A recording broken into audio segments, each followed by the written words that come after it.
नवीन का कुल वार्षिक आय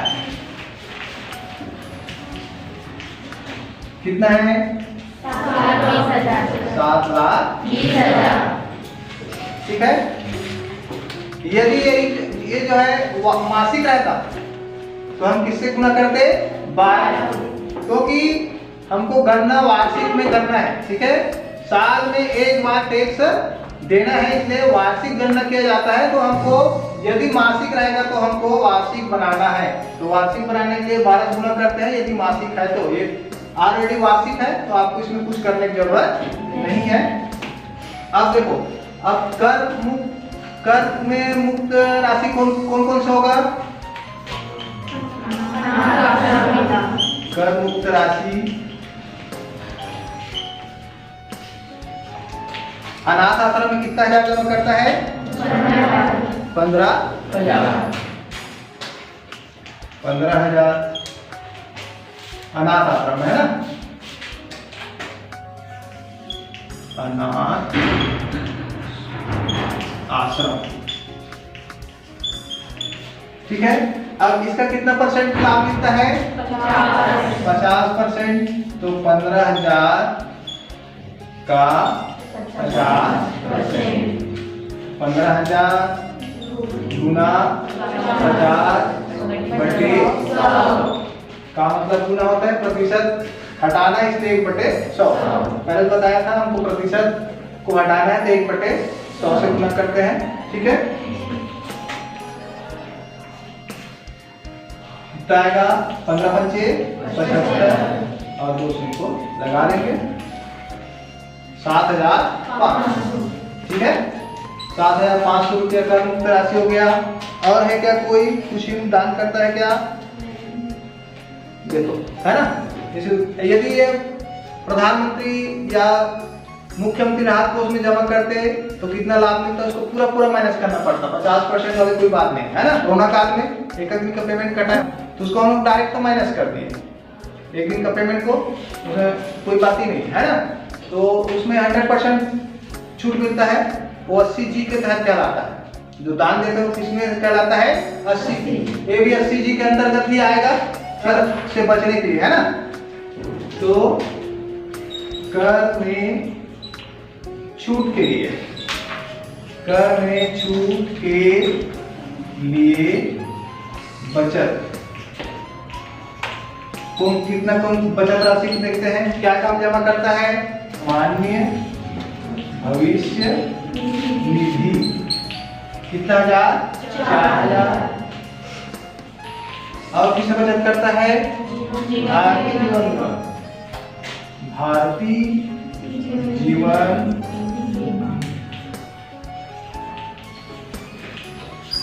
इसमें कितना जमा करता है?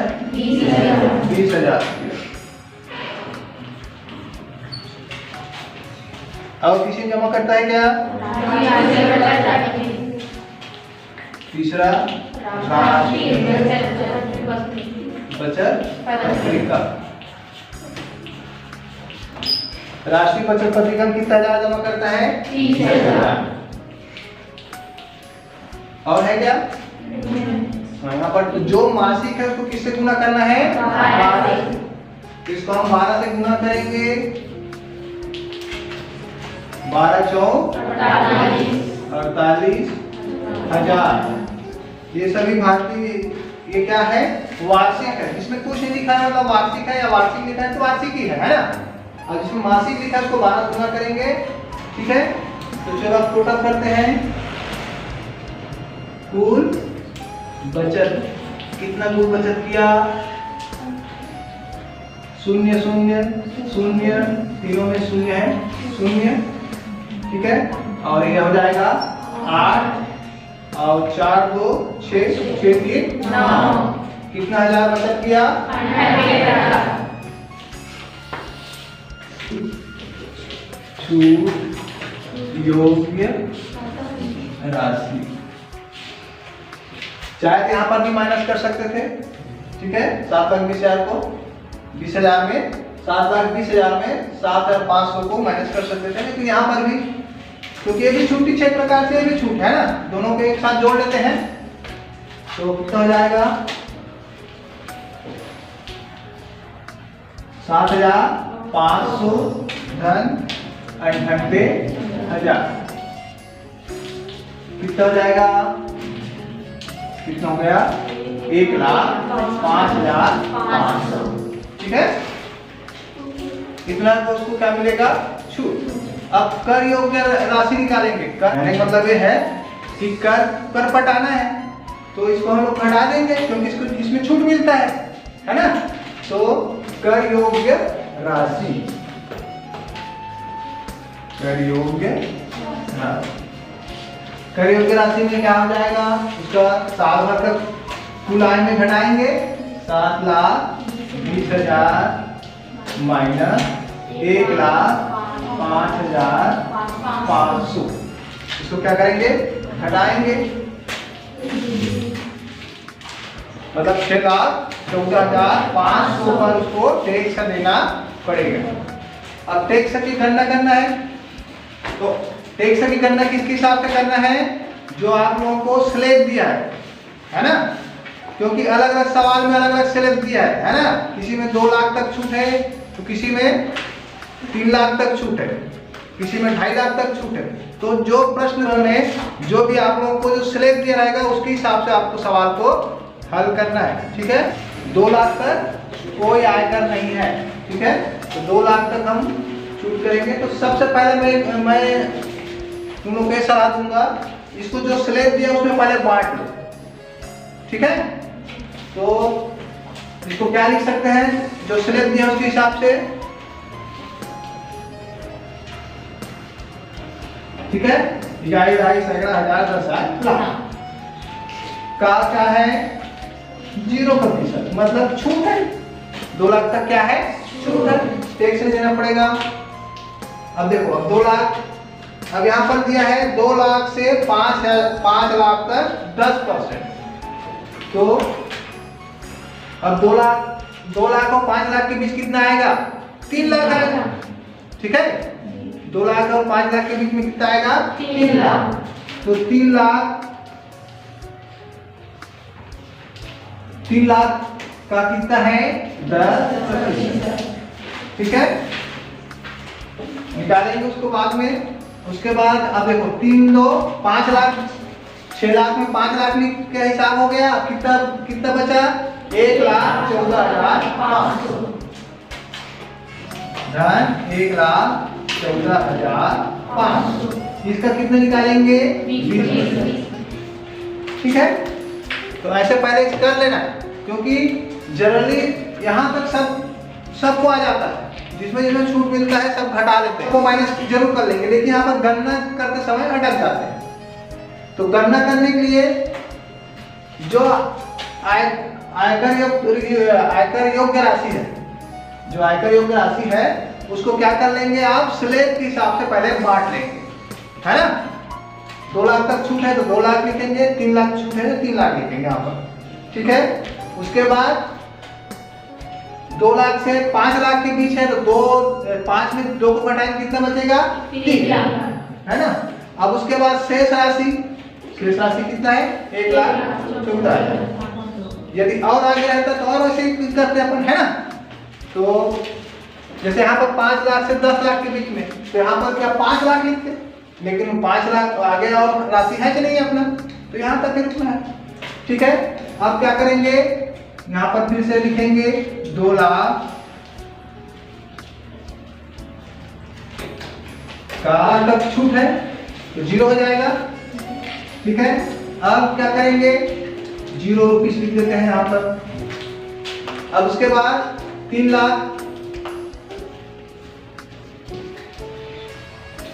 लाख का, अब यहाँ पर तक नहीं लिखना है, का लिखना है, कितना %, 10%। गणना कर लो, का मतलब गुना होता है, पहले बताया था मैं।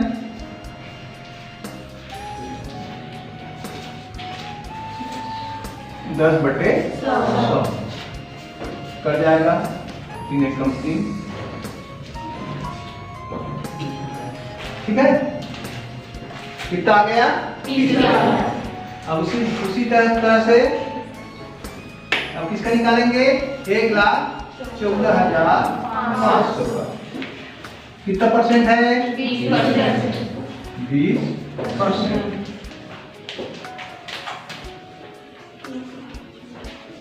14,500 गुणित 20/100। गुणा कर लो 2 से, 2 शून्य शून्य, 2 पंचे 10 का शून्य, हासिल 1, 2 चौपाट 9 और 2 एकम 2, 2 एकम 2। कितना हुआ? 22,900। ठीक है।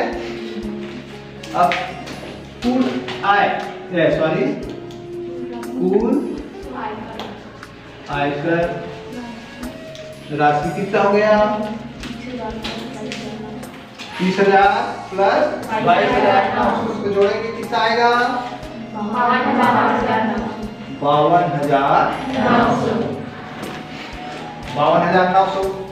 ठीक है, कितना आ गया? 52,900। अब यहाँ पर फिर सवाल है, शिक्षा उपकर दे आयकर का 2%। अब इसका क्या निकालेंगे? 2%। शिक्षा उपकर, शिक्षा उपकर में 2%, शिक्षा उपकर 2%। किस पर? 52,900। तो 52,900 का 2%, तो 52,900 गुना 2/100 कितना आ गया? 9 दूनी 18 का हासिल 1, 2 दूनी 4 5 और 2 पंचे 10, 1,058 रुपया। अब उसी आयकर राशि पर क्या करना है आप लोगों को? माध्यमिक और उच्च शिक्षा उपकर भी देना है। कितना प्रतिशत? 1%। यहाँ पर लिखता हूँ माध्यमिक। उप मतलब छोटा, कर मतलब बड़ा, उसका उप है छोटा है, छोटा कर देना है, समझ जाओ, है ना। तो 1% है कितना? 52,900 का 1%, तो कितना आ जाएगा? 52,900 1/100 कितना गया? 519। अब ये वाला भी टैक्स, वो वाला भी टैक्स देना है, ये वाला भी टैक्स देना है, ये वाला भी टैक्स देना है, तो तीनों टैक्स है ना। तो यहाँ पर मैं लिख देता हूँ कुल, यहाँ पर लिखता हूँ कुल देय आयकर।